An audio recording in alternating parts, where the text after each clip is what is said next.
À La Hague, c'est avec beaucoup d'émotion que les salariés de la société Orano ont appris le décès d'une de leurs collègues. Décès brutal, quelques heures seulement après son hospitalisation pour une méningite.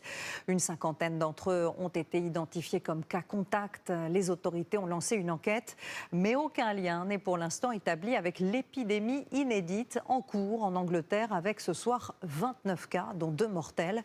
Joséphine de Franqueville, Aurore Coulon et Xavier Tauby.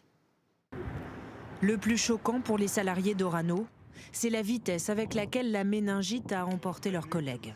Et ça a été foudroyant. Notre collègue est décédé hier midi. Hier après-midi à 15h, on était en commission.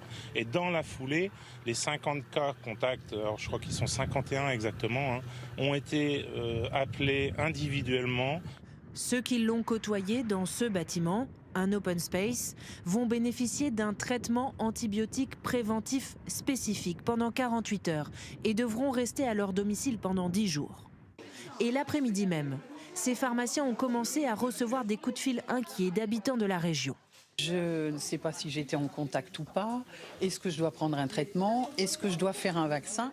En France, la vaccination est obligatoire depuis l'année dernière pour les nourrissons et vivement recommandée pour les jeunes jusqu'à 24 ans. De 15 ans à 24 ans, tous ceux qui n'ont pas été vaccinés, et il y en a en France qui n'ont pas été vaccinés pour cette maladie, la méningite B, ils doivent voir leur médecin traitant pour rattraper, pour faire ce vaccin.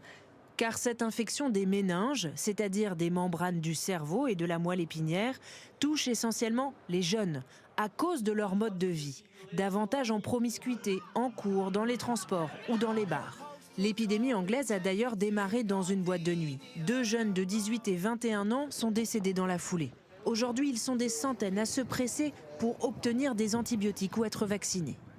Est-ce la souche anglaise qui est arrivée chez nous en Normandie?